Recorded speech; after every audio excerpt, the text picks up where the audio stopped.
नमस्ते दोस्तों, स्वागत है आपका ग्लो योर स्टडी पर।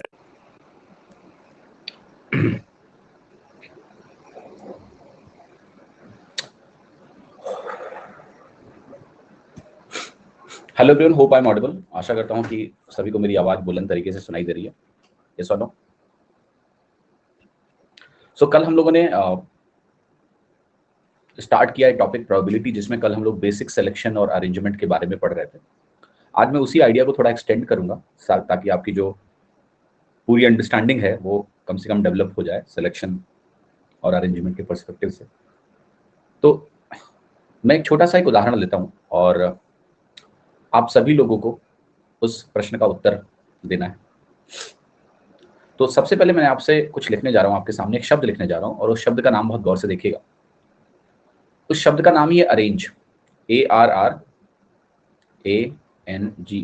अरेंज। खैर, अरेंज शब्द पे बाद में आते हैं। पहले मैं एक शब्द लेता हूं लेटर से, और वो शब्द कुछ इस प्रकार से है, RAMOSIR। ठीक है, या छोड़ो, ये भी नाम नहीं लेंगे, किसी एक आप में से किसी का नाम ले लेते हैं। Right, will make much better. एक नाम है मुस्कान, ये नाम ले लेते हैं क्योंकि मुझे जो नाम लेना था उसमें मुझे वॉवल चाहिए थे कम से कम 2। तो यू और ए 2 वॉवल हैं यहाँ पर, तो वो बात बन रही है। अब ये शब्द अगर आप देखो और नॉर्मली मैं आपसे पूछ बैठूं कि भाई इसके कितने अरेंजमेंट होंगे, तो आप कहोगे 1 2 3 4 5 6, यानी फैक्टोरियल 6 अरेंजमेंट होंगे। फैक्टोरियल 6 की वैल्यू भी आप लिख दोगे 6 × 5। तुम्हारे नाम में गब्बर 2 बी भी आ रहा है जो मुझे नहीं चाहिए, 2 ए भी नहीं चाहिए, मुझे रेपिटेटिव वर्ड्स नहीं चाहिए। चुपचाप बैठ रहो, कुछ भी 720। मतलब इतना तो मेरे इंटेलिजेंस से विश्वास करना पड़ेगा कि कोई शब्द मैंने चुना तो ठीक होगा, जो समझाना है वो समझा देंगे। तो ये टोटल नंबर ऑफ अरेंजमेंट्स होंगे। अगर मुझे ये शब्द के टोटल अरेंजमेंट फाइंड आउट करने हो तो आप कहोगे टोटल जो अरेंजमेंट्स होंगे वो टोटल अरेंजमेंट्स मुझे मिलेंगे फैक्टोरियल 6। ठीक, क्या यहां पर किसी को डाउट है? नहीं।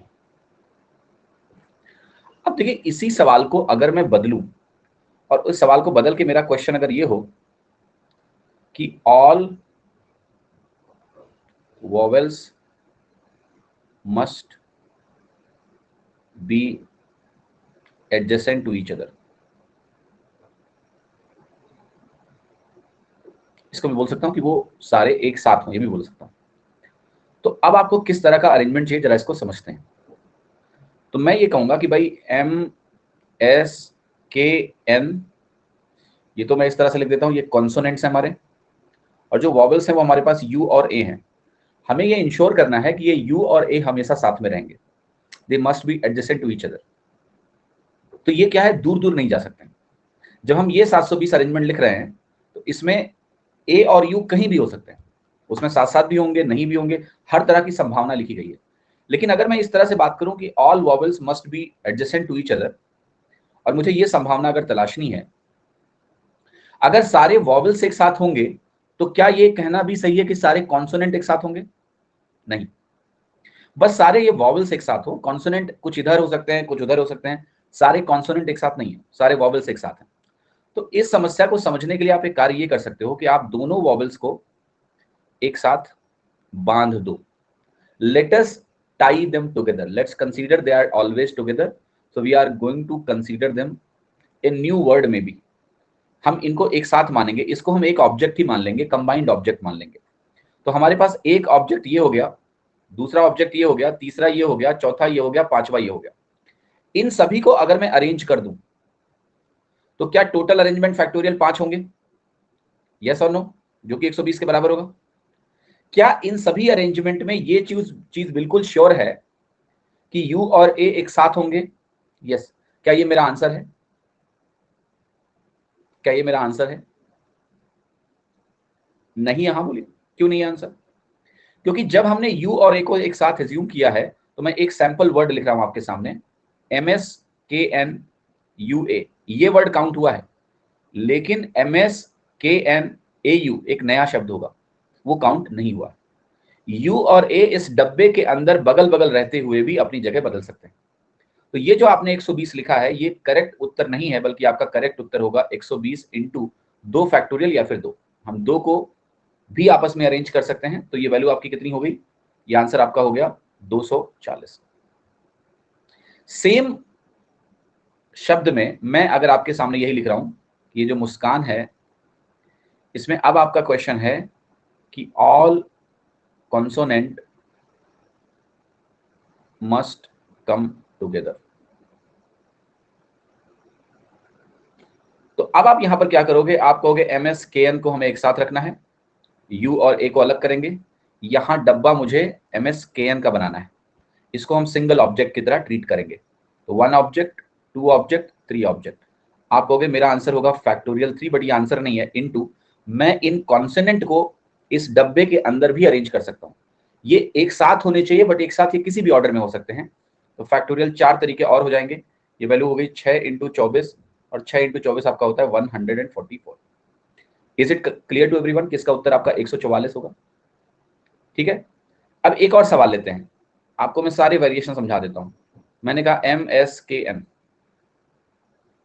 MUSKN,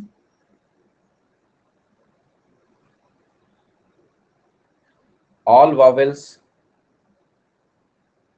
must come together and all consonant must come together.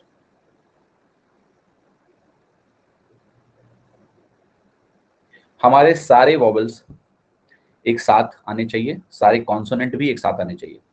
MSKN को एक साथ रखना है, UA को एक साथ रखना है। आप इसका एक डब्बा बनाइए, इसका एक डब्बा बनाइए। आपके पास 2 ऑब्जेक्ट हो गए। इन 2 ऑब्जेक्ट को मैं फैक्टोरियल 2 से अरेंज कर सकता हूं। देन इन कॉन्सोनेंट को अपने अंदर अरेंज कर दो, इसको भी अपने अंदर अरेंज कर दो। तो आपकी वैल्यू आ गई 2 × 24 × 2, 24 × 48 2 96, 96। समझ में आ गया? इसका उत्तर 96 होगा। आपको बेसिक समझ में आ रहे हैं अरेंजमेंट के? ये कंडीशनल अरेंजमेंट्स हैं। ये कोई n ऑब्जेक्ट n प्लेसेस या n ऑब्जेक्ट r प्लेसेस वाला अरेंजमेंट नहीं है। ये कंडीशनल अरेंजमेंट्स हैं कि कंडीशंस हैं, बट उन कंडीशंस के साथ भी आप आराम से अरेंजमेंट कर पा रहे हो, कोई दिक्कत नहीं हो रही है। यस, यस और नो? हाँ जी। अब मैं आता हूं कि अगर मैं किसी ऐसे अरेंजमेंट को कंसीडर करूं जिसमें कुछ शब्द अलाइक हो, एक जैसे हो, जैसे अरेंज आप देख रहे हो। सो इसके अरेंजमेंट को समझाने के पहले मुझे आपको इसी शब्द को मैं ऐसे लिखूंगा। मैं जो 2 बार A आ रहा है इनको A1 और A2 बोलूंगा, और 2 बार जो R आ रहा है उसको मैं R1 और R2 बोलूंगा, ताकि ये सारे ऑब्जेक्ट्स पहले डिफरेंट हो जाएं। कितने ऑब्जेक्ट्स हैं? आप कहोगे 1 2 3 4 5 6 और 7। तो 7 ऑब्जेक्ट को अरेंज करने का टोटल तरीका क्या हुआ? फैक्टोरियल 7। बट ये फैक्टोरियल 7 में कुछ समस्या है। ये सही तब होगा जब R और R सेम ना होते। समस्या ये है कि आप एक पर्टिकुलर अरेंजमेंट देखिए, एक पर्टिकुलर अरेंजमेंट बहुत गौर से देखिएगा। A1 R1 R2 A2 NGE, एक अरेंजमेंट हमारा ये है। एक अरेंजमेंट हमारा ऐसा होगा A1 R2 R1 A2 NGE। अब ध्यान से देखिए, जब मैं यहां फैक्टोरियल 7 लिख रहा हूं तो ये दोनों अरेंजमेंट 2 डिफरेंट अरेंजमेंट की तरह यहां काउंट हुए हैं, क्योंकि R1 R2 और R2 R1 का जो ऑर्डर है ये महत्वपूर्ण है। ये डिफरेंट अरेंजमेंट देगा अगर R1 R2 अलग अलग होंगे तो। सिमिलरली जैसे यहाँ A1 लिखा है, इसकी जगह अगर मैं A2 कर दूं, R1 R2 A1 NGE dot dot dot and so on. आप देख रहे हो, अगर मैं A1 A2 को सेम बना दूं, A बना दूं, R1 R2 को R बना दूं, तो ये सारे जो अरेंजमेंट हैं जो अलग अलग काउंट हुए हैं ये अलग अलग नहीं काउंट होंगे। They will not be counted separately because they are same. तो हमें इसके लिए करना क्या पड़ेगा कि इस टोटल अरेंजमेंट में से उन अरेंजमेंट को हमें हटाना होगा जो लुक अलाइक ऑब्जेक्ट की वजह से क्रिएट हुए हैं। जैसे ये जो 2 R है मेरे पास, R1 R2 जिसको मैंने लिखा यहाँ पर 2 R सेम है। तो 2 R सेम होने की वजह से हमने अगर इनको डिफरेंट मान के फैक्टोरियल 7 लिखा तो हमने 2 गुना अरेंजमेंट काउंट कर लिए हैं। तो इसको फैक्टोरियल 2 से डिवाइड करके उन अरेंजमेंट को हटाएंगे। फिर हमारे पास 2 बार A है, और अगर हमारे पास 2 बार A है, सिलेक्शन जैसा हो गया। फर्जी में कंफ्यूज मत होइए अभिनव, सिलेक्शन अलग चीज है, अरेंजमेंट अलग चीज है। अभी हम अरेंजमेंट में बस लुक अलाइक ऑब्जेक्ट की वजह से जो एनॉमली हो रही है उसको हटा रहे हैं, पर ये सिलेक्शन नहीं हो गया। आप कंफ्यूज मत करिए अननेसेसरी। जो ये दो ए हैं, जब ये A1 और A2 हैं तो इनकी वजह से फैक्टोरियल 2 अरेंजमेंट मिले होंगे। अगर मैं उसको हटाऊंगा तो फैक्टोरियल 2 से मुझे डिवाइड करना पड़ेगा। इससे क्या हुआ, हमने लुक अलाइक अरेंजमेंट्स को हटा दिया। पहले हम सबको डिफरेंट मानेंगे, टोटल अरेंजमेंट निकालेंगे, फिर लुक अलाइक अरेंजमेंट्स को हटा देंगे। अगर 2 बार ए आया तो फैक्टोरियल 2, 2 बार आर आया तो फैक्टोरियल 2 से डिवाइड किया, हट गया। अब ये वैल्यू मेरी कितनी हुई, आपने अभी देखा, ये 7 × 720 है बटे 2 × 2 4 है, 4 से डिवाइड किया, 4 एक नम 4, 4 8 32, 18 को 7 से गुणा किया, ये 1260 आपका आंसर हो गया। ठीक, कितने लोगों को समझ में आया? यस और नो? इस पॉइंट को बहुत अच्छे से समझ लीजिए, क्योंकि जो लुक अलाइक ऑब्जेक्ट्स हैं, ये लुक अलाइक ऑब्जेक्ट्स पे बहुत सारे क्वेश्चन आते हैं, राइट? राइट, चलिए एक शब्द लिखता हूं मैं, can be consider double A double R together. एक टुगेदर क्यों लेना है यहां पर? वो अलग अलग है तो हमें क्या दिक्कत है? टुगेदर लेने से आपको सेम अरेंजमेंट थोड़ा ना मिलेगा। उसने ये थोड़े ना बोला कि दोनों ए को एक साथ ही रहना है, कब बोला उसने? बस अगर आप दो ए को इंटरचेंज करोगे तो you will not get new arrangement. जैसे अगर A1 A2 है और आपने A1 A2 को इंटरचेंज किया, जैसे यहां देखो आप, यहाँ A1 A2 को मैंने इंटरचेंज कर दिया, I got a new arrangement. But जब ए और ए सेम है तो इनको इंटरचेंज करने पे नया अरेंजमेंट नहीं मिलेगा। ठीक है, अब मैं एक शब्द लिख रहा हूं, इससे अच्छा शब्द हो नहीं सकता इस चीज को समझने के लिए।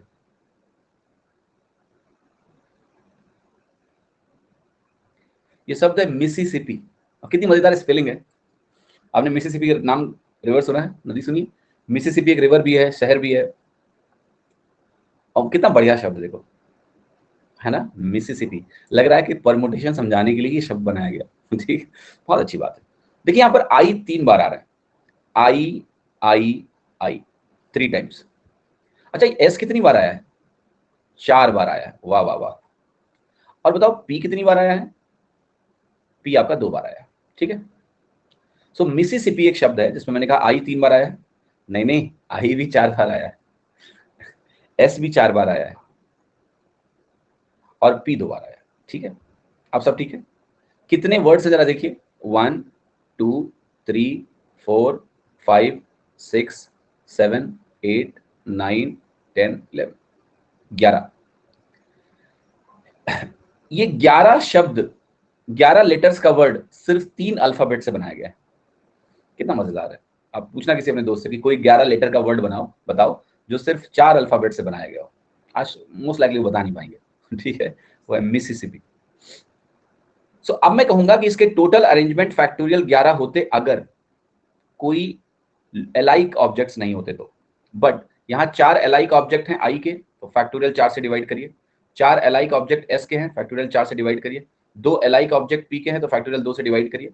हमसे कोई दिक्कत नहीं। तो आपका जो आंसर होगा वो होगा 11 × 10 × 9 × 8 × 7 × 6 × 5 × 4 × 3 × 2 × 1 डिवाइडेड बाई फैक्टोरियल 4, ये 24 होता है, ये भी 24 होता है, और ये 2 होता है। इवन आप ऊपर भी ना फैक्टोरियल 6 तक की वैल्यू तो आसानी से जानते हो आप। फैक्टोरियल 6 की वैल्यू 720 होती है, 120 × 6, तो इसको आप सीधा यहाँ 720 लिख लीजिए। ये फैक्टोरियल 6 यहाँ तक आई है, फिर 720 लिख लीजिए। अब डिवाइड करेंगे 24 से तो ये बनेगा 24 × 3 = 72, ये हो गया 30। फिर आप 2 से डिवाइड करोगे, यहाँ आ जाएगा 15। 8 से डिवाइड करेंगे, यहाँ आ जाएगा 8 × 3 = 24। 3 से डिवाइड करेंगे, 3 × 5 = 15 आ जाएगा। तो आपकी जो वैल्यू है अगर ध्यान से देखें तो 11 10 9 7 और 5, जो वैल्यू है वो 11 × 10 × 9 × 7 × 5, ये वैल्यू है। इसकी मुझे कैलकुलेशन करनी है, कर लेते हैं। 11 9 99 हुआ, तो मैं इसको लिख देता हूँ सीधे 99, और ये 10 7 70 × 350।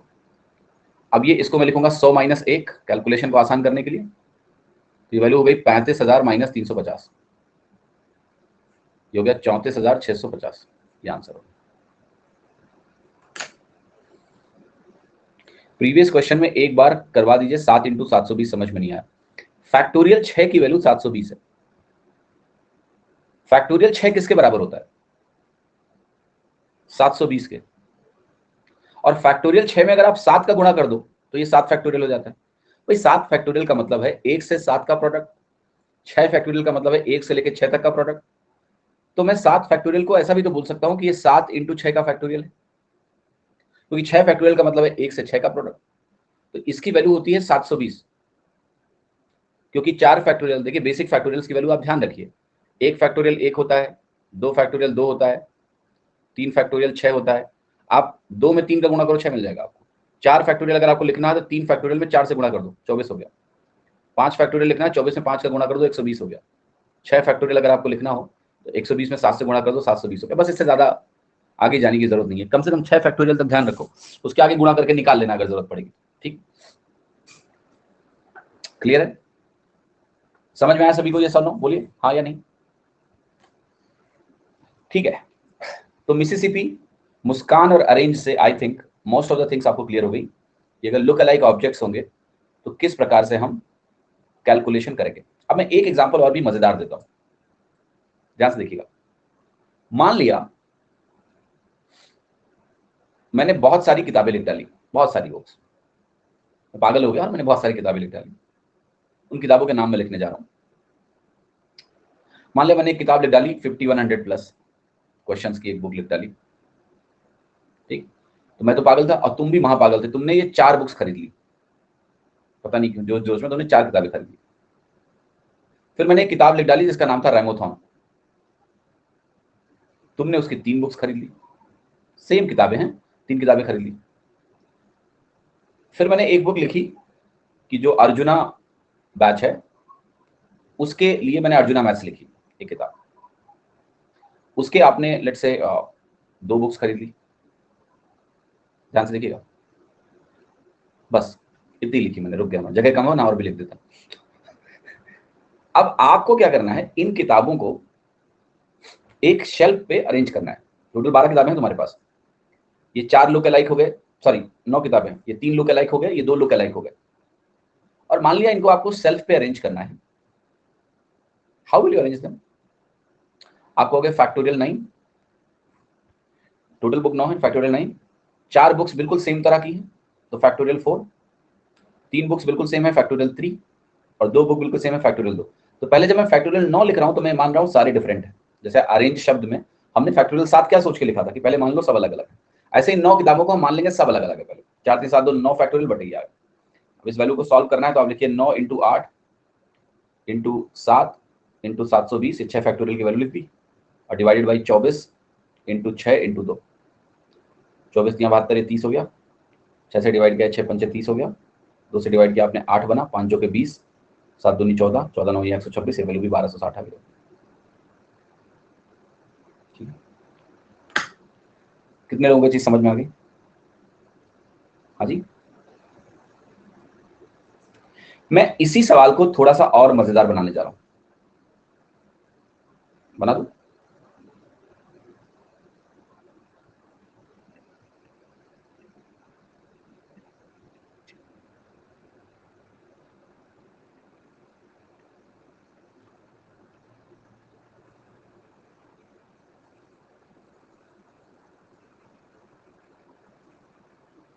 मान लिया इसी किताब को आपको सेल्फ पे अरेंज करना है, बट मैं एक कंडीशन लगाने जा रहा हूं और उस कंडीशन को बहुत ध्यान से देखना। Same titles must be kept together. मैंने बोला कि सेम टाइटल एक साथ ही रखना है, मतलब आप 4 ये 5100 प्लस वाले क्वेश्चंस की बुक को अलग अलग नहीं रख सकते, एक साथ रखना पड़ेगा। 3 किताबें जो रैमोथॉन की हैं तुमको एक साथ रखना पड़ेगा, अर्जुना मैथ्स की जो 2 किताबें उनको तुमको एक साथ रखना पड़ेगा। कैसे करोगे इसको? बंडल बनाओगे कि नहीं? यस, बंडल ही बनाना पड़ेगा ना, बंडल बना दो। तो 4 का बंडल, 3 का बंडल, 2 का बंडल बना लिया, क्योंकि इनको साथ साथ रहना है भैया, तो अगर इनको साथ साथ रहना है तो इनको डिस्टर्ब कर ही नहीं सकते। तो आप कहोगे ये 3 जो बंडल बनेंगे, इन तीनों बंडल को फिर मैं आपस में अरेंज कर सकता हूं, बट ये 4 का बंडल, ये 3 का बंडल, ये 2 का बंडल आपस में अरेंज नहीं होगा अंदर, क्योंकि ये सेम है। भाई 4 5100 वाली किताबें तुम एक साथ रख लो, फिर तुम उनके फैक्टोरियल 4 अरेंजमेंट बनाओगे क्या? बनेंगे नहीं। 4 अगर सेम ऑब्जेक्ट है तो उनका एक ही अरेंजमेंट है, क्योंकि अगर आप उनको उल्टो इधर लेफ्ट राइट करोगे भी तो नया अरेंजमेंट नहीं मिलेगा तुमको। आप खुद देखना चाहो तो देख लो। जैसे आपने कहा कि मेरे पास 4 किताबें, 4 लेटर्स हैं ए, और तुमको इससे कितने अरेंजमेंट बन सकते हैं? इसका एक ही अरेंजमेंट बनेगा। मैं इसका प्रूफ देता हूं। आप इसके टोटल अरेंजमेंट बनाने के लिए लिखिए, इनको डिफरेंट मान के फैक्टोरियल 4 लिख लो ऊपर। फिर ये 4 अलाइक हैं, फैक्टोरियल 4 से डिवाइड करना पड़ेगा आपको, कट के एक ही आ जाएगा। आइडेंटिकल ऑब्जेक्ट्स हैं, एक ही बनेगा। तो जैसे ये जो प्रश्न है आपके सामने, अगर सेम टाइटल्स एक साथ होंगे तो इसका आंसर होगा आपका फैक्टोरियल 3। आप बस इन बंडल्स को आपस में अरेंज कर पाओगे, आप इन बंडल्स को बस आपस में अरेंज कर सकते हो और कुछ नहीं कर सकते। तो the answer will be factorial 3 यानी 6। अंदर की किताबों को आपस में अरेंज नहीं किया जा सकता है, क्योंकि उससे आपको कोई अरेंजमेंट नहीं मिलेगा, because they are identical. Identical object का परम्यूटेशन कॉम्बिनेशन सब एक ही होता है। यस, क्लियर हो गया आपको? ये बात भी क्लियर हो गई। चलो, अब सिलेक्शन में मैं कुछ बातें और लिखता हूं जिसको बहुत गौर से देखिएगा। लेटर से मैंने आपको बोला कि 5 बॉयज हैं और 6 गर्ल्स हैं। इनको यूज करके मुझे एक कमिटी बनाना है। कमिटी की कंडीशन में लिखता हूं कि कमिटी में 5 लोग होंगे, 5 मेंबर्स होंगे, और कंडीशन यह है कमेटी की कि इन 5 मेंबर में एटलीस्ट 1 गर्ल एंड 1 बॉय होना ही चाहिए। एटलीस्ट 1 गर्ल आपको लेना ही है कमेटी में, एटलीस्ट 1 बॉय आपको लेना ही लेना है कमेटी में। तो फ्लेक्सिबिलिटी है विद ए सर्टेन कंडीशन। तो जरा इस चीज को देखते हैं कि ये किस प्रकार से कमेटी बनाई जा सकती है। बहुत ध्यान से समझिएगा इस चीज को। यहां अरेंजमेंट का मसला नहीं है, यहां सिलेक्शन का मसला है कि हम कैसे सेलेक्ट करेंगे और कमेटी बनाएंगे। तो जरा इसको गौर से देखिएगा। तो मैं आपसे कुछ लिखने जा रहा हूं कि यहां मैंने लिखा बॉयज और यहां लिखा मैंने गर्ल, और यहां आपके सामने टोटल है। टोटल आपको क्या रखना है? 5 लोग रखना है। कम से कम 1 बॉय लेना है आपको। तो जब 1 बॉय लेंगे तो हमें 4 गर्ल्स को सिलेक्ट करना पड़ेगा। अगर हम 2 बॉय को लेंगे तो हमें 3 गर्ल्स को सिलेक्ट करना पड़ेगा। अगर हम 3 बॉय को लेंगे तो हमें 2 गर्ल्स को सिलेक्ट करना पड़ेगा। अगर हम 4 बॉयज को ले लें तो हमें 1 गर्ल को सिलेक्ट करना पड़ेगा। और कोई संभावना है? नहीं। आप यहां 0 और 5 नहीं ले सकते, यहां 5 और 0 नहीं ले सकते, अलाउड नहीं है। ये चीजें अलाउड है। दूसरा, हमें बॉय और गर्ल दोनों को लेना पड़ेगा तब कमेटी बनेगी। तो यहां पर आपने कहा इनके बीच में एंड है, ये 2 चीजें हैं, इनके बीच में एंड है, तभी 5 लोग बनेंगे। लेकिन ये जो 2 केसेस हैं आपस में, ये और वाले केसेस हैं, है कि नहीं है? ये जो 4 केसेस आपको मैंने दिखाया यहां पर, ये केस 1 बोल देता हूं, ये केस 2 बोल देता हूं, ये केस 3 बोल देता हूं, ये केस 4 बोल देता हूं, ये चारों केसेस और वाले केसेस हैं। बट एक सिंगल केस कोई भी पकड़ लो, उनके बीच में एंड का साइन है, राइट? सो मैं इसको अगले पेज पे लेके जाता हूं टू एक्सप्लेन मोर। 1 4 2 3 3 2 4 1। आप कहोगे हमारे पास 5 बॉयज हैं और 6 गर्ल्स हैं, इनके बीच में एंड लगा है, मैं आपको पहले ही बता चुका हूं। तो आप क्या कहोगे? 5 बॉयज में से 1 बॉय को सिलेक्ट करने का तरीका क्या होगा? 5C1 एंड है तो इनटू 6 गर्ल्स में 4 गर्ल्स सिलेक्ट करना है, 6C4। यहां आप कहोगे 5C2 इंटू 6C3। 5C3, 5 में से 3 बॉयज को चुनना है, 6 में से 2 गर्ल्स को चुनना है, 5 में से 4 बॉयज को चुनना है और 6 में से 1 गर्ल को चुनना है। 5C1 की वैल्यू 5 के बराबर होती है।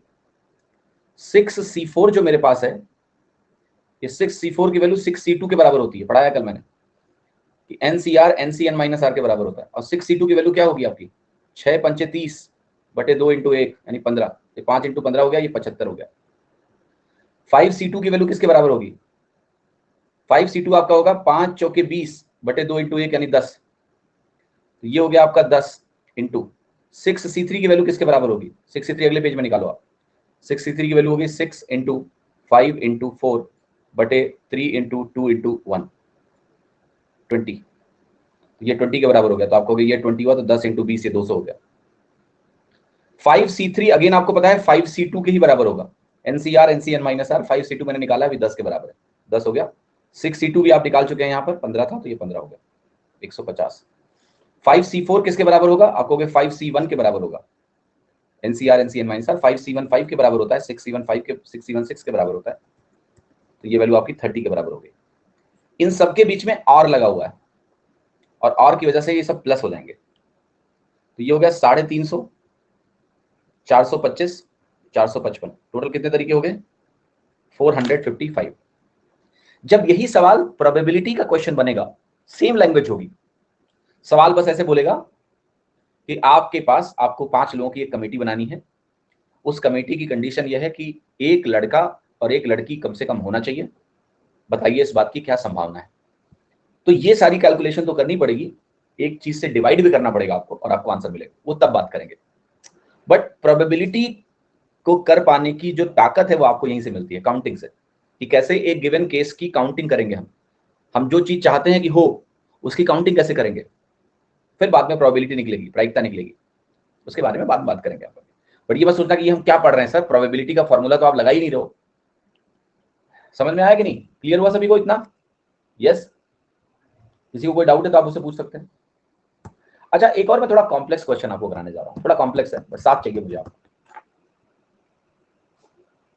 एक वर्ड में लिखने जा रहा हूं AGAIN, ये शब्द देख रहे हो आप? ये बहुत कॉम्प्लेक्स क्वेश्चन है, बट अभी मैं आपका दिमाग खोलने के लिए शब्द कराने जा रहा हूं। मैं कह रहा हूं, मान लिया आपके पास एक अगेन करके एक शब्द है, जो अगेन करके एक शब्द है, इससे आपको क्या करना है, ऑल 5 लेटर वर्ड्स बनाने हैं, सारे 5 लेटर के वर्ड बना लो। Arrange them in dictionary order, उनको एक डिक्शनरी ऑर्डर में अरेंज करिए। फाइंड 50th वर्ड, और बताइए 50 वर्ड क्या होंगे। सबसे पहले समझते हैं कि डिक्शनरी ऑर्डर क्या है। डिक्शनरी ऑर्डर होता है कि भाई आपको पता है सबसे पहले वो शब्द शुरू होगा जो ए से शुरू होगा, बट ए के बाद अगला वर्ड ए, अगर अल्फाबेटिकल ऑर्डर में देखो तो ABCDEFGHI, फिर जो वर्ड मौजूद है उसमें जी सबसे पहले आएगा, फिर आई आएगा, फिर एन, ये फर्स्ट वर्ड होगा डिक्शनरी ऑर्डर में, ये पहला वर्ड होगा। आपको पता है दूसरा वर्ड क्या होगा? AAGNI, आग्नि, ये सेकंड वर्ड होगा। क्या ऐसे ही हम शब्दों को लिखते जाएंगे और जब हमारा आधा जीवन बीत जाएगा तो हम ये जान जाएंगे कि 50वां वर्ड क्या है? आधे जीवन का मतलब आधा पेपर, आधे पेपर का टाइम निकाल लेंगे, वो आधा जीवन है आपका, और हम बता देंगे कि 50वां वर्ड देखो हमारा ये है। Obviously no, we can do that. अगर आपको अपने भविष्य की कोई चिंता नहीं है तो आप ये काम बहुत बखूबी कर सकते हैं और आराम से 50वां शब्द निकाल के बता सकते हैं कि देखिए ये है हमारा 50वां शब्द। तो हमें किसी ना किसी तरीके से काउंटिंग करनी पड़ेगी, कुछ स्मार्ट तरीका लगाना पड़ेगा कि हम इतना टाइम वेस्ट ना करें। तो मैं आपसे एक शब्द पूछने जा रहा हूं और बहुत मजेदार चीज है, इसको कैसे करना है। तो मैं अगेन शब्द को यहां लिखूंगा और मैं आपसे एक चीज पूछूंगा, आप मुझे ये बताओ इसके टोटल कितने अरेंजमेंट पॉसिबल हैं? पहले तो ये जानते हैं। आप कहोगे factorial 5 divided by factorial 2, total 60 शब्द संभव है। यस, 50वां पूछा है तो मतलब हमें लास्ट तक जाना पड़ेगा। तो लास्ट तक जाने के लिए आपको पता है कि शुरुआत के सारे शब्द डबल ए से शुरू होंगे, यस और नो? शुरू के सारे शब्द डबल ए से शुरू होंगे।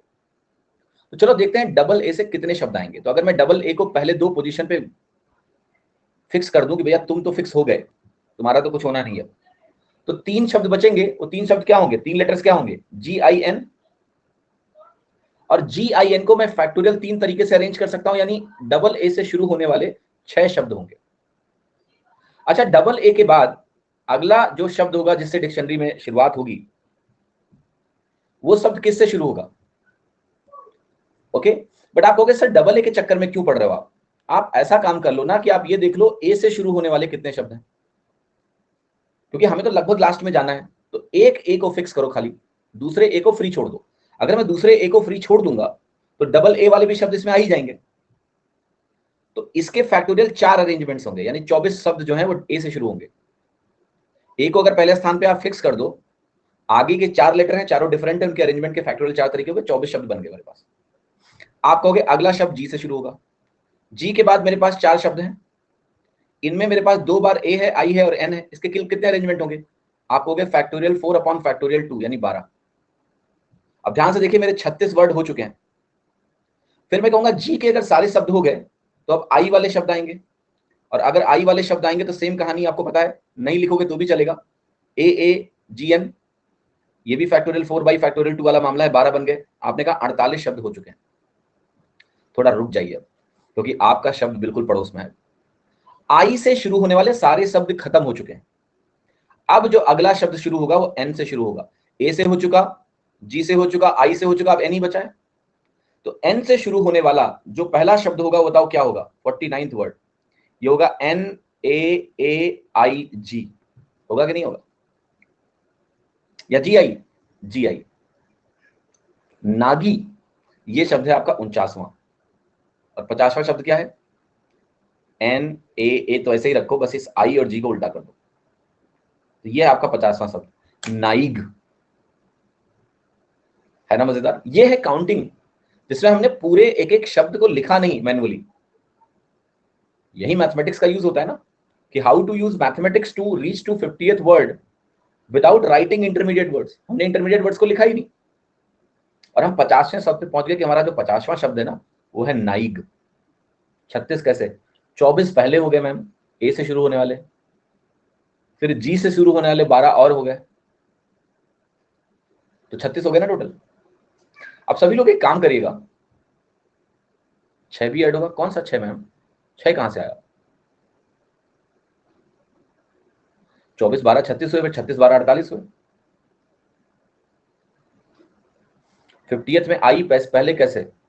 अरे बेटा, 49वां शब्द जो है ना उसमें जी के बाद आई आया। अब डिक्शनरी का जो अगला शब्द होगा उसमें इस ऑर्डर को चेंज करना पड़ेगा ना हमें।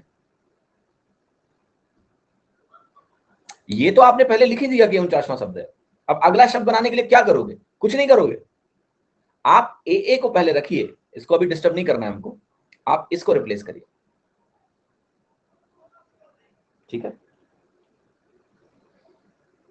अब इसी सवाल में आप चाहो तो 51वां 52वां 53वां भी खोजो, क्या होगा? That's up to you. मेरा काम था आपको दिशा देना, दिशा दे दिया। आप लोग एक काम करना, जिन लोगों के भी नाम में कम से कम 5 अक्षर हैं, आप सभी अपना नाम लिखना। अपने नाम में अगर आपके 5 अक्षर हैं कम से कम, और आपका नाम थोड़ा मिसिसिपी टाइप का नहीं है, पता लगा 3 लेटर सेम हो गए, ठीक है ना? 4 है तो आप अपने नाम के आगे कुछ जोड़ लीजिएगा, घर का नाम भी जोड़ लीजिएगा, है ना? जो घर में मम्मी में बुलाती होंगी वो भी लगा लेना आगे, ठीक है? तो और 50वां शब्द निकाल लेना, ठीक है? थोड़ी क्लैरिटी मिल जाएगी। 50वां कोई जरूरी नहीं है, आप कहोगे हम कहेंगे 20वां निकालेंगे, वो आपकी इच्छा है, ठीक है? तो इससे आपकी प्रैक्टिस हो जाएगी इस मेथड की, है ना, कि कैसे ये मेथड काम कर रहा है। बट उतने शब्द होने चाहिए, जैसे यहाँ 60 थे, 60 थे तब तो 50वां निकाल पाए, 60 होते नहीं तो कहां से निकालते? 51वां वर्ड क्या होगा? 51वें वर्ड में अब आपको इस ए को डिस्टर्ब करना पड़ेगा। तो इस ए को डिस्टर्ब किए बगैर अब काम नहीं बनेगा। तो 51वां शब्द अगर आपको लिखना है तो आप एन लिखिए, एक ए लिखिए, इस ए को मुझे अब हटाना पड़ेगा। तो मैं यहां जी लिखूंगा, यहां ए लिखूंगा, यहां आई लिखूंगा।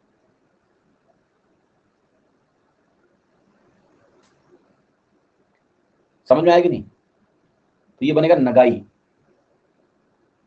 आप कहोगे 52वां लिख के दिखाओ, तो 52वां आपका होगा NAGIA, नगिया। अब आप कहोगे सर और लिख के दिखाओ, तो अब भैया NAG का खेल हो गया, अब NAI लाना पड़ेगा, काइंड ऑफ। तो इस तरह से आपका प्रोसेस चलता रहेगा। खैर, मुझे परमुटेशन के डायरेक्ट क्वेश्चन आने की उम्मीद कम है। वो कुछ ना कुछ आपसे प्रोबेबिलिटी रिलेटेड सवाल पूछेंगे, और प्रोबेबिलिटी रिलेटेड क्वेश्चंस में यूजुअली आपका सिलेक्शन से काम चल जाएगा, आपको परमुटेशन में घुसना ही नहीं पड़ेगा। Probability is about selection, not about arrangement.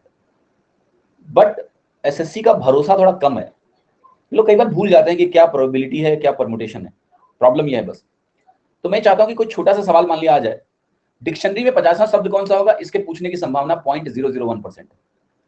But मैंने उसके लिए भी तैयार कर दिया आपको कि अगर पूछ ले तो बता दोगे। बट ये जरूर पूछ सकते हैं आपसे गलती से कि अगेन शब्द के कुल कितने अरेंजमेंट होंगे। फैक्टोरियल 5 अपॉन फैक्टोरियल 2, ये डेफिनेटली आना चाहिए आपको, ठीक है? इतनी बाउंड्री वो क्रॉस कर सकते हैं। मिसिसिपी के कितने अरेंजमेंट होंगे, तो ये चीज आपको थोड़ा सा मालूम होनी चाहिए। क्लियर हो गया सभी को? यहां तक मोटा मोटा मामला क्लियर हो गया? अब मैं आगे बढ़ूंगा और मैं कुछ और बातें करना चाहता हूं अभी आपसे। उसके बाद फिर मैं आपको ले चलूंगा और मैं आपको पहुंचाऊंगा प्रोबेबिलिटी में।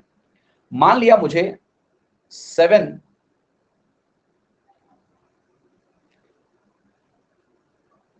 7 प्लेसेस हैं मेरे पास और 7 प्लेसेस की नंबर प्लेट बनानी है। इसमें 7 प्लेसेस हैं, 1 2 3 4 5 6 7। समझ में आया? ये पहले 3 जो प्लेसेस होंगे इन पे अल्फाबेट्स होंगे, और जो ये बाद की 4 पोजीशंस है ना, यहां पर आपको नंबर्स लेने हैं। पहले 3 पे अल्फाबेट्स, बाद में 4 पे नंबर्स। आप बताइए total number of possible number plates.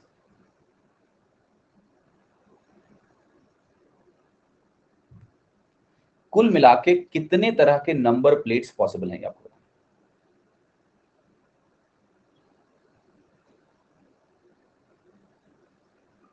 ठीक, तो देखो आपकी को जहां से चूज करनी है चीजें, आपके पास 26 अल्फाबेट्स होते हैं, और जहां तक नंबर्स की बात करें तो हमारे पास 10 नंबर्स होते हैं। सिंगल डिजिट नंबर जो है, नंबर्स मतलब डिजिट्स, अंक लेने हैं, ठीक है? तो 10 अंक होते हैं, 0 से लेकर 10 तक। तो आप कहोगे यहां पर मेरे पास 26 संभावनाएं हैं, यहां भी 26 ही हैं, क्योंकि ये नहीं बोला गया है कि जो लेटर आपने यूज कर लिया है वो नहीं करोगे। इस केस को हम बोलते हैं रेपिटेशन अलाउड। मतलब जिस अल्फाबेट का या नंबर का हमने इस्तेमाल कर लिया है उसको हम रिपीट कर सकते हैं, ये नहीं बोला कि उसको रिपीट नहीं कर सकते आप। तो 26 अल्फाबेट्स हैं, उन 26 अल्फाबेट्स में हम पहले स्थान पे 26 में से किसी एक को रखेंगे 26 तरीके, दूसरे स्थान पे 26 में से किसी एक को रखेंगे 26 तरीके, तीसरे पे भी 26 तरीके, यहां पर 10 तरीके 10 तरीके 10 तरीके 10 तरीके। तो टोटल जो वैल्यू हो गई वो हो गई 26 का क्यूब इंटू 10 की पावर 4। That's your answer. आप एक्चुअल वैल्यू मत कैलकुलेट करो, that's not important, process important है कि आंसर 26 का पावर क्यूब इंटू 10 की पावर 4 होगा। ठीक है, सेम क्वेश्चन चेंज कर रहा हूं मैं। 7 प्लेसेस, 1 2 3 4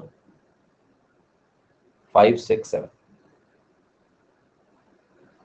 इन चारों पे, इन तीनों पे हमें क्या रखना है? अल्फाबेट्स। यहां रखना है मुझे नंबर्स, यहां रखना है अल्फाबेट्स। मैं यहां से कहूंगा कि repetition not allowed. Repetition not allowed का मतलब जो अल्फाबेट आप यूज कर लोगे उसको दोबारा नहीं करना है,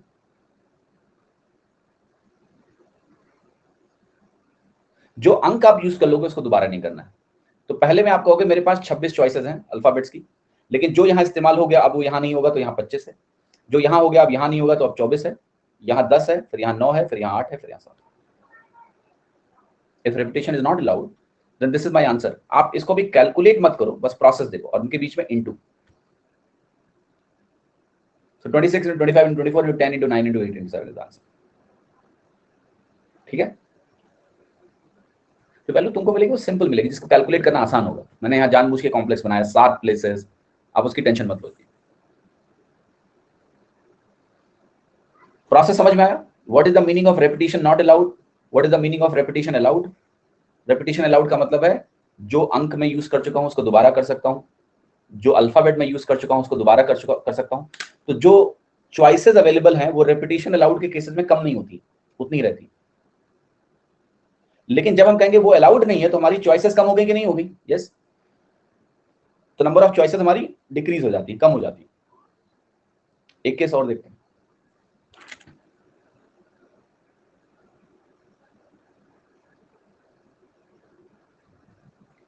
आपके पास डिजिट्स हैं 0 1 2 3 4 5 6 7 8 9, यही आपकी डिजिट्स हैं। नंबर ऑफ 5 डिजिट पासवर्ड्स, जो 5 अंकों के पासवर्ड बनाए जा सकते हैं, 5 डिजिट पासवर्ड बनाए जा सकते हैं। A, repetition allowed, B, repetition not allowed.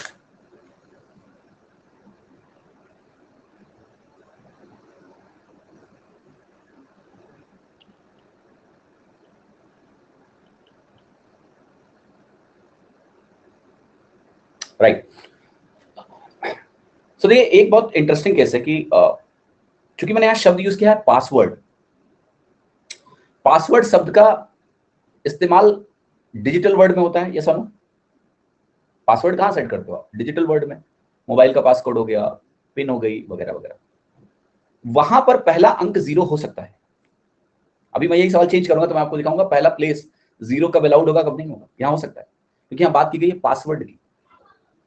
Password में मैं पहला प्लेस 0 ले सकता हूं, तो मुझे पहले प्लेस पे 10 चॉइसेस हैं, दूसरे पे भी 10 हैं, तीसरे पे भी 10 हैं, चौथे पे भी 10 हैं, पांचवें पे भी 10 हैं, तो ये हो गया 10 की पावर 5। अगर रेपिटेशन अलाउड नहीं है तो पहले पे 10, दूसरे पे 9, तीसरे पे 8, देन 7, देन 6, राइट। तो यहाँ ये 10 की पावर 5 है और यहाँ पर आपकी वैल्यू 10 × 9 × 8 × 7 × 6 आ रही है, राइट। क्लियर है कि नहीं? यस, ये आपका आंसर होगा। अभी मैं इसकी कैलकुलेशन में इंटरेस्टेड नहीं हूँ, एग्जैक्ट आंसर क्या है, प्रोसेस में इंटरेस्टेड हूँ। सेम सवाल को अगर मैं थोड़ा सा चेंज करूंगा तो पूरा तरीका ही सवाल का बदल जाएगा। देखिएगा, सेम सवाल, इसी सवाल में मैं 5 डिजिट पासवर्ड ना लिख के नंबर ऑफ 5 डिजिट नंबर्स या number of 5 digit natural numbers लिख दूं।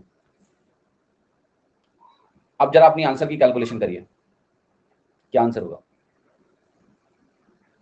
आपकी कहानी यहां बदलेगी। आप कहोगे कि मैं पहले स्थान पर 0 को नहीं रख सकता हूं, क्योंकि अगर पहले स्थान पे आपने 0 को बिठा दिया तो वो संख्या 5 अंकों की नहीं रह जाएगी, यस और नो? अगर आपने पहले 5 स्थानों में पहले स्थान पे 0 रख दिया, आपने 0, और आपने कहा मेरे पास एक संख्या है 0 1 2 3 4, तो ये पासवर्ड तो 5 अंकों का है, लेकिन ये संख्या 5 अंकों की काउंट नहीं होगी, ये 4 अंकों की संख्या काउंट होगी। तो पहले स्थान पे 10 में से आपके पास सिर्फ 9 चॉइसेस हैं, आप 0 नहीं रख सकते। दूसरे स्थान पे कितनी चॉइस है तुम्हारे पास? आप कहोगे तुम्हारी जो मर्जी है रखो, 10 चॉइसेस हैं क्योंकि रेपिटेशन अलाउड है। तीसरे पे 10, चौथे पे 10, पांचवे पे 10, तो आपका आंसर हो गया 9 × 10 की पावर 4, अगर रेपिटेशन अलाउड है तो। यहां जब आएंगे रेपिटेशन नॉट अलाउड तो पहले पे 9 ही रहेगा, कोई टेंशन नहीं है। लेकिन दूसरे पे भी 9 है, क्यों? पहले पे 0 अलाउड नहीं था, दूसरे स्थान पे 10 में से वो अलाउड नहीं है जो पहले पे रखा जा चुका है, लेकिन 0 की एंट्री हो गई। तो अब दूसरे स्थान पे भी मेरे पास 9 संभावनाएं हैं। अब 2 स्थान पे 2 लोग बैठ गए, तो यहां 8, यहां 7, यहां 6, तो आपका जो आंसर है वो ये है। क्या सभी को सेंस आ रहा है इस चीज का थोड़ा सा कि नहीं? यस। तो थोड़ा सा ख्याल रखना कि एग्जाम में 5 अंकों की संख्या है, वो डिजिटल पासवर्ड, दोनों में बहुत फर्क है। Both are having very different meaning, ठीक है?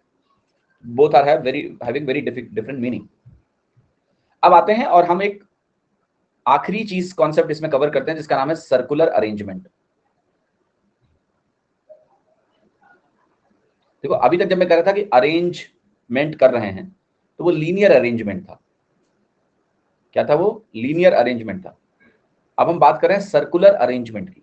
सर्कुलर अरेंजमेंट क्या होता है इसको समझना है। जैसे मेरे पास मान लिया 3 लोग हैं, मैंने कहा मेरे पास 3 लोग हैं ए बी सी। ध्यान से देखना, इन 3 लोगों को अगर मुझे लीनियर वे में अरेंज करना है तो आप कितने तरीके से करोगे? A B C, A C B, फिर B A C, B C A, फिर सी ए बी और सी बी ए। आप पहले भी बोल सकते थे फैक्टोरियल 3 यानी 6 तरीके होंगे। ये जितने भी अरेंजमेंट आपके सामने लिखे हैं, ए बी सी, सी बी ए वगैरह वगैरह, जरा इन सारे अरेंजमेंट को थोड़ा गौर से देखिएगा। मैं इसको यहाँ साइड में रख रहा हूँ, ठीक है? और मैं इन सारे अरेंजमेंट को बनाने की कोशिश करूंगा। इसको आप ध्यान से सभी लोग देखेंगे। 3 4 5 6, ये ऑल 6 जो अरेंजमेंट्स है मेरे पास, इनको ना एक बार बना लेते हैं।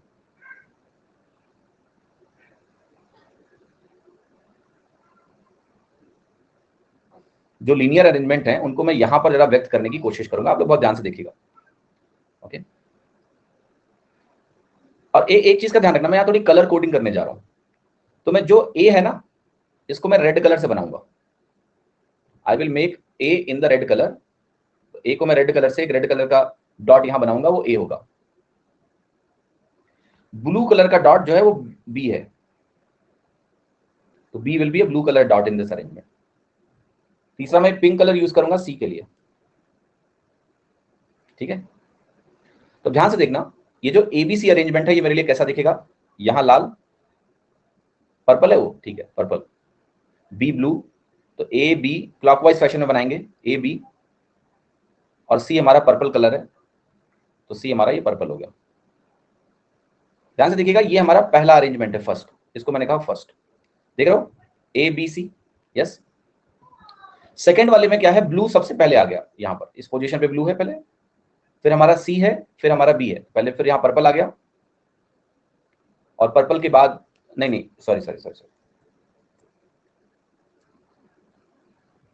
एक मिनट, ये जो दूसरा नंबर है ये है, पहला हमारा रेड है, ये हमारा रेड रेड की जगह है, और पर्पल और इसकी पोजीशन बदल गई, तो ये पोजीशन इधर आ गई, और ब्लू हमारा इधर आ गया, दैट्स द सिचुएशन, ठीक है, पोजीशन बदल गई। तीसरे में हमारा ब्लू टॉप पे आ गया, यहां पर आ गया ब्लू, फिर हमारा रेड आ गया, फिर हमारा पर्पल आ गया, तो यहां हमारा रेड आ गया, और यहां हमारा पर्पल आ गया, ये हमारा तीसरा हो गया, तो ये सेकंड हो गया, ये हमारा थर्ड हो गया। फोर्थ पे आ जाते हैं, B blue, blue purple red, तो यहां पर आप बनाओ ब्लू पर्पल, और देन आप बनाओ रेड, ठीक, ये हमारा चौथा हो गया, फोर्थ। उसके बाद क्या है हमारा, पर्पल, रेड और blue, so this is purple, this is red and this is blue, ठीक है। फिर हमारा है पर्पल, ब्लू और रेड, ये हमारा पर्पल, ये हमारा ब्लू, और ये है हमारा रेड, राइट। और ध्यान से देखिएगा, जो सर्कुलर अरेंजमेंट्स हैं और लीनियर अरेंजमेंट, क्या ये सारे 6 लीनियर अरेंजमेंट डिफरेंट हैं? Yes, ABC, ACB, BSc, BCA, CAB, CBA, सब दिख रहा है। लेकिन अगर सर्कुलर अरेंजमेंट में अगर आप ध्यान से देखो, तो कुछ अरेंजमेंट्स ऐसे हैं जो एक दूसरे पे पूरी तरह से सुपर इंपोज होने वाले हैं, सर्कुलर में सेम होने वाले हैं। Let's see which of the following arrangements are of that kind. देखो, रेड के बाद पर्पल, पर्पल के बाद ब्लू, तो ये जो 2 नंबर है, ये जो 2 नंबर है, जैसे मैं एक एग्जांपल दे रहा हूं, ये जो 2 नंबर है और ये जो 6 नंबर है, ये सेम है कि नहीं है, देखो जरा, जस्ट सी, मैं लिख रहा हूं 2 इज इक्वल टू 6, और यहां लिख रहा हूं 6 इज इक्वल टू 2। आपने बस थोड़ा सा उसको ऐसे घुमा के रख दिया, जैसे मेरे पास एक रिमोट है, मैं इसको थोड़ा सा घुमा के रख दूं, तो क्या रिमोट बदल गया क्या? नहीं। सो आई हैव 2 एंड 6, जिसमें रेड के बाद पर्पल है, पर्पल के बाद ब्लू है क्लॉकवाइज, तो वहां वहां भी यही है, रेड के बाद पर्पल, पर्पल के बाद ब्लू। कोई और भी ऐसा है कि रेड के बाद पर्पल हो और पर्पल के बाद ब्लू हो? यस, 3 भी वैसा ही है। तो 2 बराबर 6, इसको मैं ऐसे लिखूं, 2 is equal to 3 is equal to 6, 2 is equal to 3 is equal to 6, 2 is equal to 3 is equal to 6, ये तीनों सेम है, क्योंकि रेड के बाद पर्पल, पर्पल के बाद ब्लू, और वो भी सेम ऑर्डर में क्लॉकवाइज, सेम ऑर्डर में क्लॉकवाइज। ऐसे ही जो 1 है, ये 4 के बराबर है और 4 5 के बराबर है, ध्यान से देखो, रेड के बाद ब्लू, ब्लू के बाद पर्पल, रेड के बाद ब्लू, ब्लू के बाद पर्पल, रेड के बाद ब्लू, ब्लू के बाद पर्पल।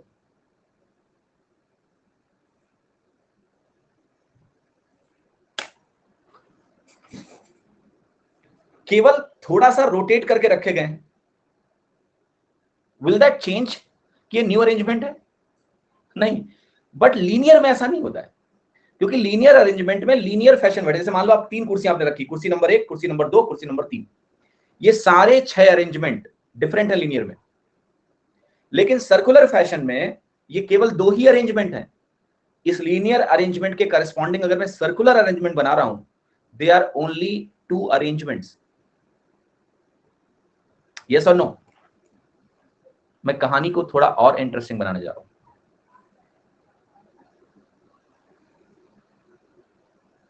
इंटरेस्टिंग कहानी यह है,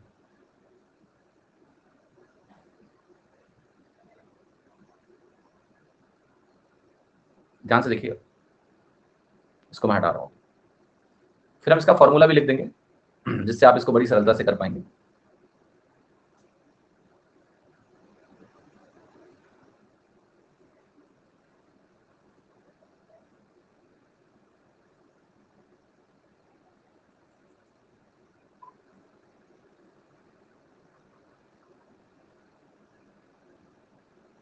राइट,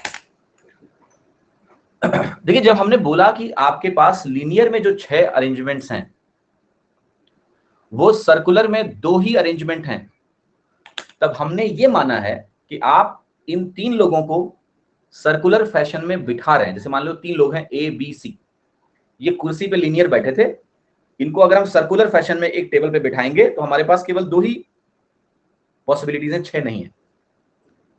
लेकिन एक और ऐसा शानदार केस है जिसमें ये 6 के 6 सेम हो जाएंगे। अच्छा बताओ, 1 4 और 5 बराबर थे कि नहीं बराबर थे? यस, ये बराबर थे। और आपने कहा 2 3 6 बराबर है। अगर मैं 1 को 2 के बराबर प्रूफ कर दूं तो आप कहोगे सारे 6 सेम हो गए। यस मालूम, अगर 1 2 के बराबर हो जाए सब बराबर हो गए। 1 2 के बराबर कब होगा, अब मैं ये समझाता हूं। कई बार ऐसा होता है कि सर्कुलर अरेंजमेंट में चीजों को पलटना भी पॉसिबल होता है। जैसे 3 दोस्त मान लिया कुर्सी पे सर्कुलर फैशन में बैठे हैं, उनको आप ऐसे पलट नहीं सकते ना, नहीं पलट सकते ना, बहुत बड़ा कांड हो जाएगा। फिर पलट सकते हैं जब मार पिटाई हो जाए, जब प्रेम का त्रिकोण होता है तो फौजदारी हो जाती है बट वो हमारे परमुटेशंस के लिए इंपॉर्टेंट नहीं है। सर्कुलर फैशन में आप ऐसे समझो, मान लिया कि आपकी शादी हो गई और आपने अपनी धर्म पत्नी के लिए, मैं गर्लफ्रेंड नहीं बोलूंगा, मैं धर्म पत्नी पर आपको सीधे लेके जा रहा हूँ कि कई लोग बोले कि हमारे पापा जो है हमारी क्लास देखते हैं, तो ऐसी समस्याओं की वजह से मुझे इन शब्दों का इस्तेमाल करना पड़ रहा है। कि मान लिया आपकी शादी हो गई है और आप अपनी धर्म पत्नी के लिए मोती के 3 बीड्स खरीद के लाए हैं। मोती, 3 मोतियां लेकर आए हैं, लाल, नीला और पर्पल कलर का।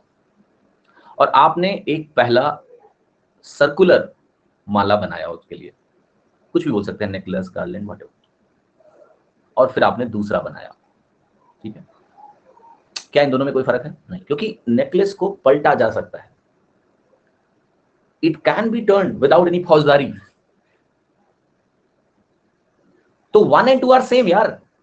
आप 2 को पलट के देखो जरा, अगर आप 2 को पलट के देखोगे तो अरेंजमेंट क्या हो जाएगा? Red blue green, red blue purple. 1 और 2 सेम हो गए, because I can turn it upside and down. If I can turn things upside and down without any फौजदारी or changing anything, practically it is possible. Sir ji linear वाला भी पलट सकते हैं क्या? कैसे पलटोगे श्याम जी? लीनियर वाले को कहां पलटोगे? कहां पलटोगे? मतलब कोई सर्कुलर अरेंजमेंट है, 3 मालाएं हैं तो उसको पलट लो। तुमने 3 मोती के बीड्स ऐसे रख दिए लीनियर में, उसको कैसे पलटोगे? जब उसको ऐसे पलटोगे तो अरेंजमेंट बदल जाएगा। अगर तुमने तीसरे वाले को पहले कर दिया, अरेंजमेंट चेंज हो गया ना। बट सर्कुलर अरेंजमेंट में अगर मैं उस अरेंजमेंट को, जैसे नेकलेस है, गार्लैंड है, इस तरह की परिस्थितियां हैं जहां पर मैं उस सर्कुलर अरेंजमेंट को पलट सकता हूं,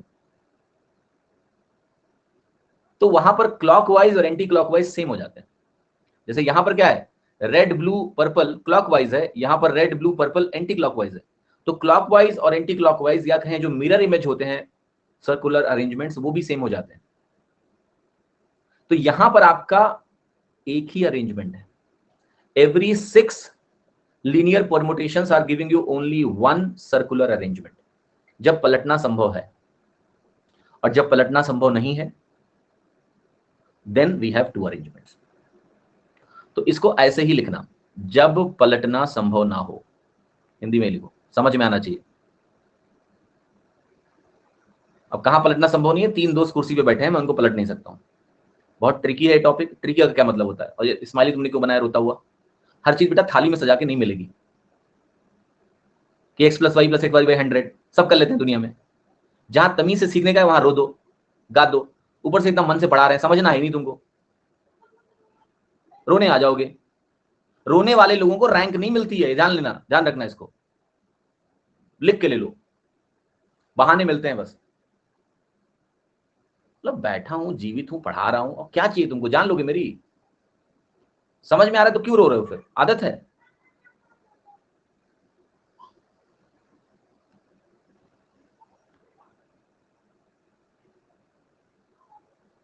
जब पलटना संभव हो।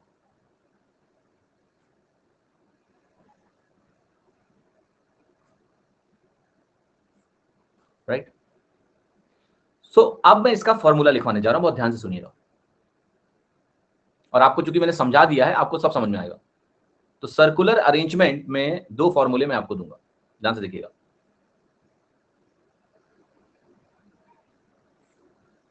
आपके पास n ऑब्जेक्ट्स होंगे, n प्लेसेस होंगे, राइट। पलट सकते हो क्या? यस और नो? नो। तो मैं लिखता हूं अपसाइड डाउन, या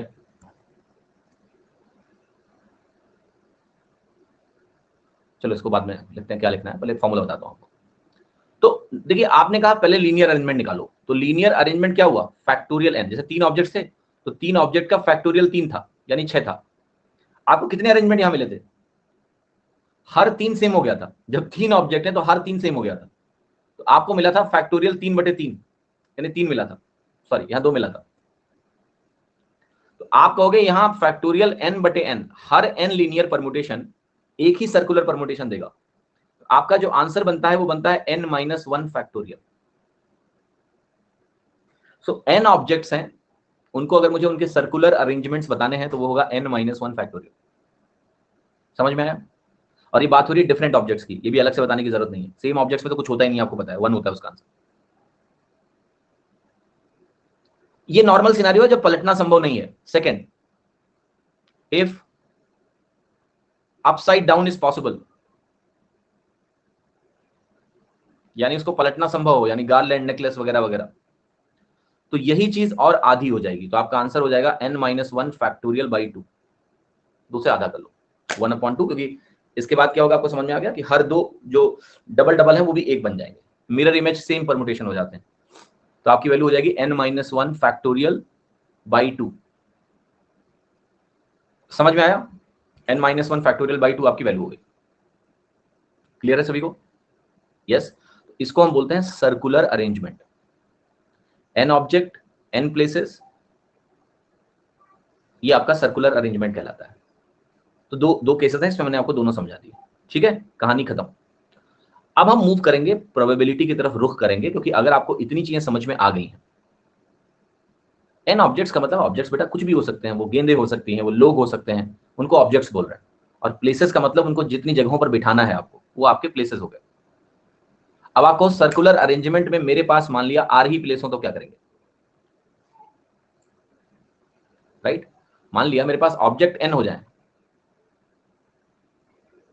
और आपके पास प्लेसेस आर ही हैं, फिर तो सिंपल है, आप कहोगे एनपीआर बनेगा बटे आर बनेगा। पहले केस में जब पलटना संभव नहीं होगा, और जब पलटना संभव होगा तो एनपीआर अपॉन 2r हो जाएगा। क्योंकि हम क्या करते हैं, सबसे पहले लीनियर अरेंजमेंट लिखते हैं, वहां फैक्टोरियल n लीनियर अरेंजमेंट था, डिवाइडेड बाई n था। अगर n ऑब्जेक्ट हो लेकिन r ही प्लेस पर उनको अरेंज करना है तो npr बटे r हो गया, क्योंकि r के करस्पॉन्डिंग में r से डिवाइड करूंगा। यहां npr बटे 2r बनेगा जब पलटना संभव होगा।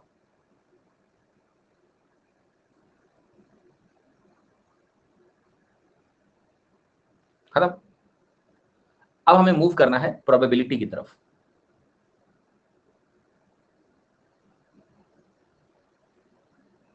Right. So let us understand कि प्रोबेबिलिटी क्या है।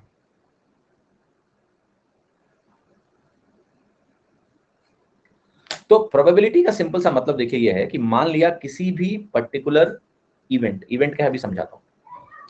जैसे मान लिया आपने किसी सिक्के को उछाला, तो एग्जैक्टली क्या आएगा मुझे नहीं पता।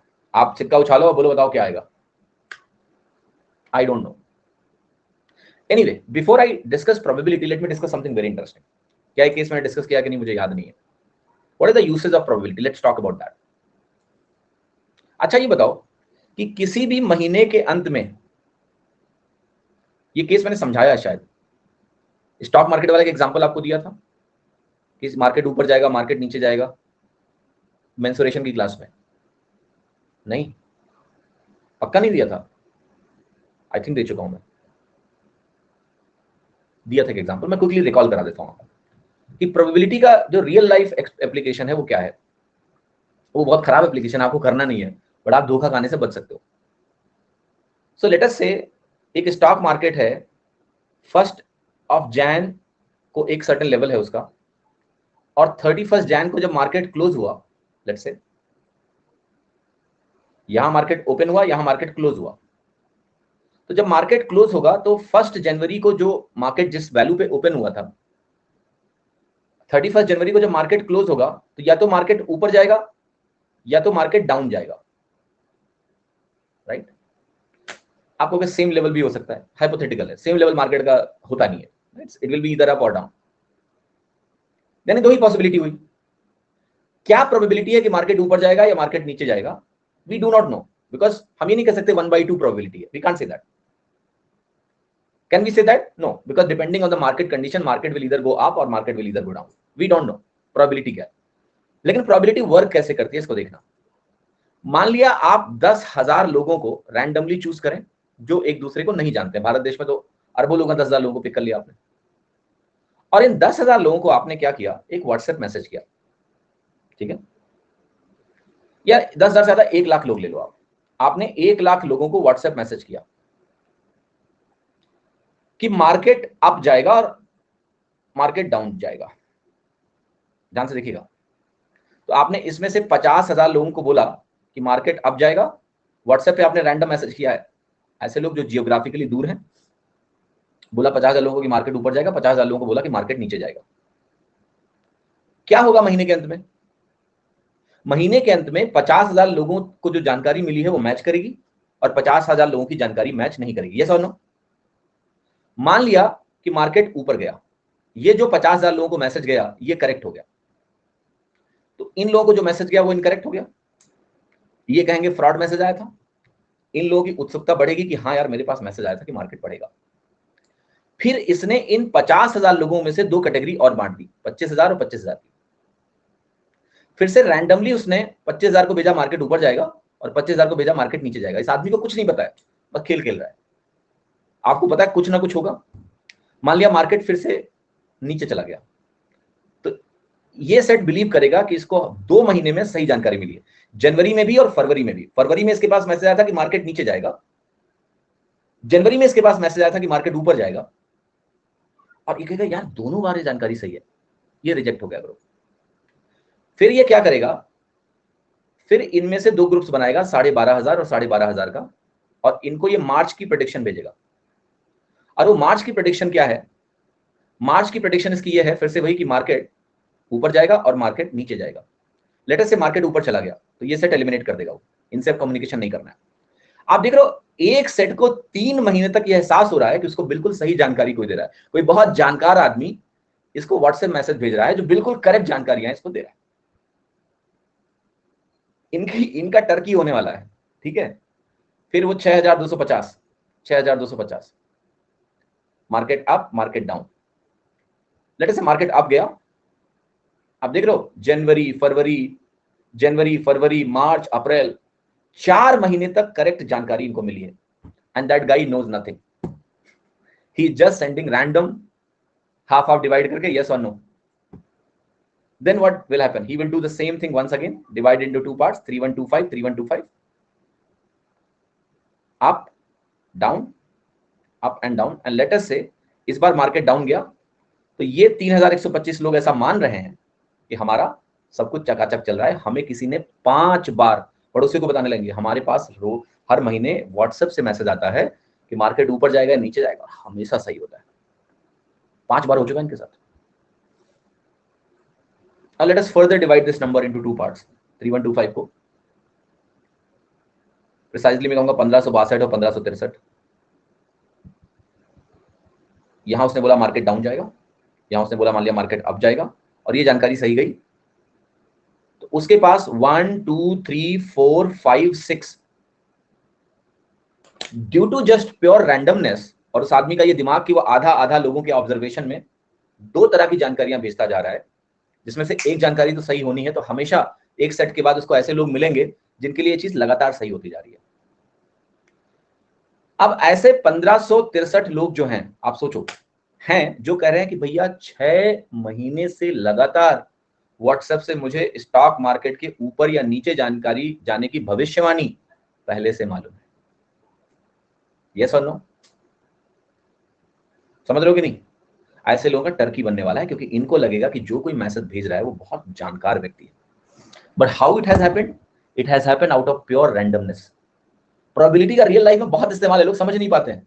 अब कई लोग इसको नाम देंगे, कोई लग रहा है एस्ट्रोलॉजी करके स्टॉक पता कर रहा है, कोई कहेगा स्टॉक मार्केट का बहुत बड़ा ज्ञानी है कोई, जिसको ये जानकारी हर बार सही, कोई कहेगा उसको अदृश्य शक्तियां हैं। यहाँ क्या हो रहा है मामला? रैंडम। बिल्कुल सही बोला ऑक्टोपस बाबा, ये सब रैंडमनेस थी और लोग कितना बड़ा ड्रामा खड़ा किए थे, फर्जीवाड़ा। This is how it happens यार। अब आते हैं खेल पे। 7वें महीने पे इन 1563 लोगों को महीने भर का मेल आता है कि वो बताता है एक स्टॉक पर्टिकुलर कि ये स्टॉक पक्का ऊपर जाएगा, क्योंकि आपने हमारा 6 महीने का हिसाब किताब देख लिया है, हम सब कुछ सही प्रेडिक्ट करते हैं, 100% करेक्ट करते हैं। अब आप लोग चुपचाप इस स्टॉक में सभी लोग 1-1 लाख रुपए डाल दो और अगले महीने ये स्टॉक 30% बढ़ने वाला है, तो आप एक महीने में 30% इंक्रीमेंट कमा सकते हैं। 1563 लोगों ने अगर 1 लाख रुपए मान लिया भर दिया, भाई 6 बार हुआ भी ये सही, कितने लाख हुए पता है आपको? ये 15.63 करोड़ रुपए हो गए।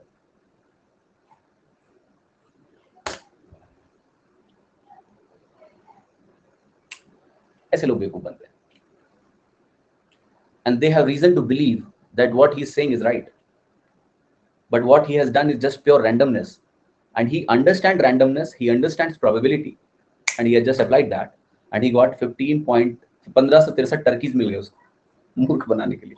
ठीक है, सो प्रोबेबिलिटी का बहुत वाइडर एप्लीकेशन है रियल लाइफ में, और बहुत सारी चीजें जो रैंडमली ऑकर होती हैं बिकॉज जस्ट प्योर रैंडमनेस, लोग उसको ना स्किल का नाम दे देते हैं। मैं केवल इस घोटाले की बात नहीं कर रहा हूं, जैसे स्टॉक मार्केट में लेट्स से कोई व्यक्ति गया और वो 1 करोड़ उसने बना भी लिया, मान लिया 6 महीने बना लिए, मान लेते हैं, it has happened out of pure randomness.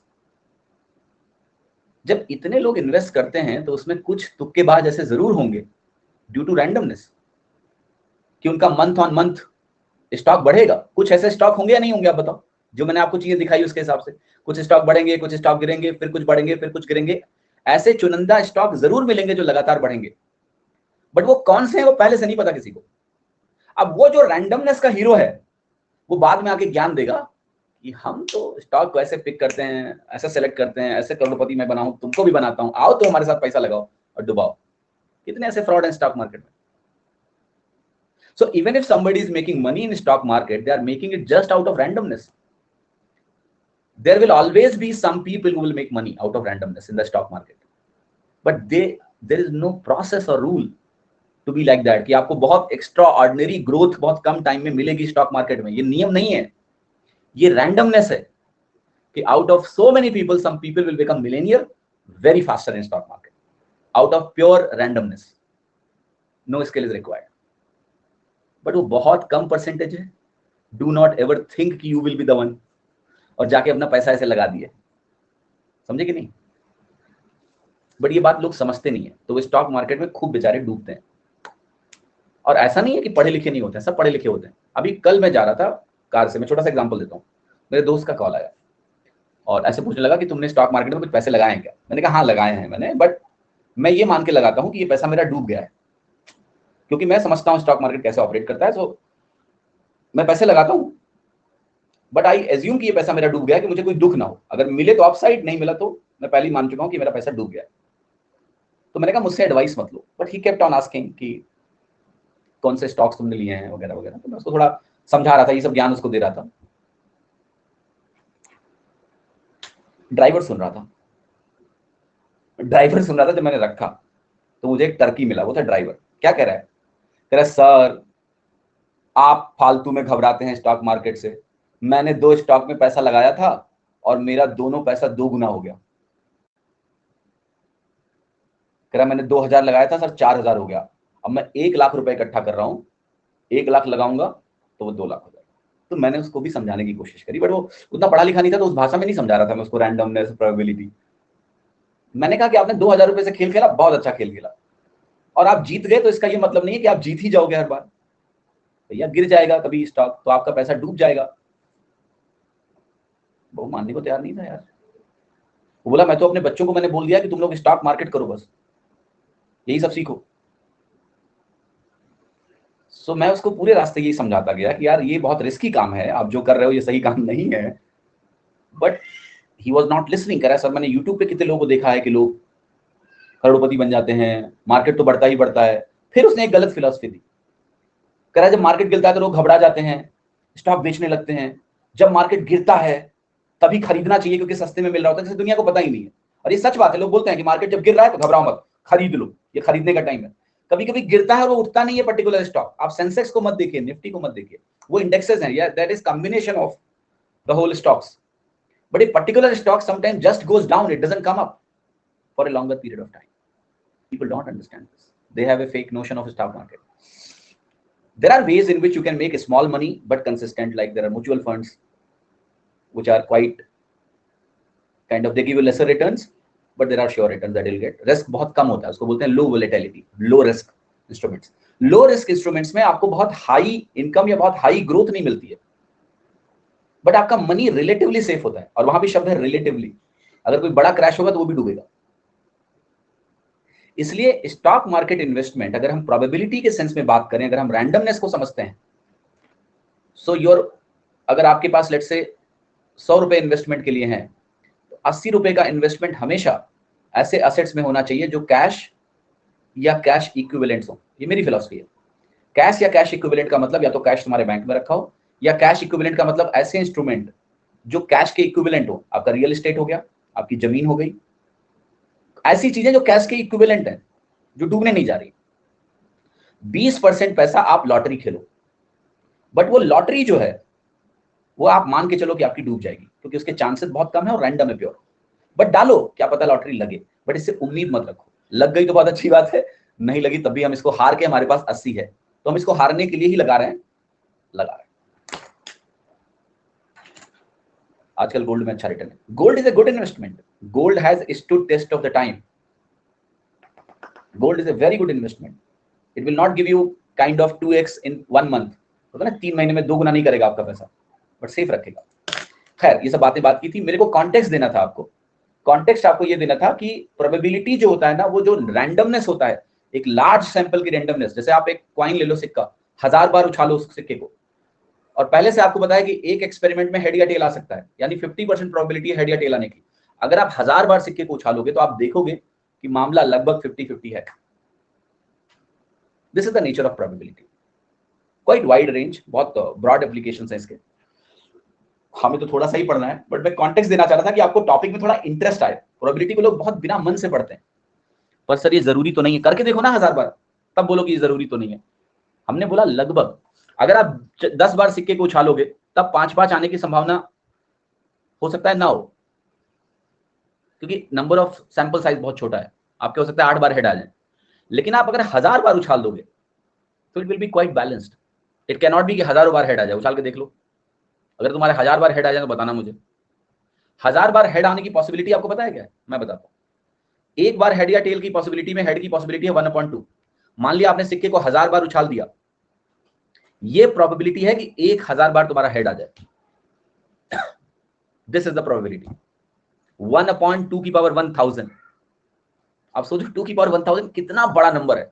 तो प्रोबेबिलिटी कि मैं 1000 बार सिक्के को उछालूं और मेरा हजारों बार हेड आ जाए, इट्स वेरी लो प्रोबेबिलिटी। तो जैसे कोई आके तुमसे शर्त लगा ले कि 1000 बार हम सिक्के को उछालेंगे और हजारों बार हेड आएगा, तुम घर खेत जायदाद सब उसके नाम कर दो, कह दो कि हाँ ठीक है, अगर तुम जीत गए ना 1000 बार हेड ले आओ, ले जाओ। नहीं हो सकता, आपको भी पता है, पागल है बात। बहुत छोटी प्रोबेबिलिटी है, it's not gonna happen, we know that. लेकिन ये मत लगा देना कि कोई कहे 3 बार हेड आ जाएगा और तुमको हाँ हमने प्रोबेबिलिटी पढ़ा है 50-50 होता है, तो 3 बार में 1.5 बार हेड आएगा, 1.5 बार टेल आएगा, हाँ ठीक है लो हमारी घर जायदाद ले जाओ। नहीं, जब आपके बहुत छोटे सैंपल, उसको बोलते हैं लॉ ऑफ स्मॉल नंबर्स। अगर सैंपल ही बहुत छोटा लिया है तुमने यार, अगर सैंपल ही तुमने बहुत छोटा लिया है, फिर आपके 3 ऑकरेंसेस हेड के हो सकते हैं, वहां आपको शर्त नहीं लगानी। You take sufficiently large sample, ठीक है। सर वो क्वाइन ही दोनों साइड एक जैसा लेकर आए तो तुम मूर्ख हो कि तुम बिना क्वाइन देखे उससे घर जमीन जायदाद की शर्त लगा रहे हो। तो तुमसे बड़ा मूर्ख कौन है? तुमसे तो कोई ऐसे ही एक कंटाप मार के जमीन छोड़ छीन के ले जाएगा, तुमसे तो शर्त भी लगाने की जरूरत नहीं है। फिर अगर तुम इतने महाबौड़म हो, महाउल्लू हो कि अपनी जमीन जायदाद बिना सिक्का देखे उसको देने को तैयार हो, तो आप फिर महान है सर। आपके लिए कोई प्रोबेबिलिटी, किसी चीज की कोई आवश्यकता नहीं है। कहां से आते हैं ये लोग?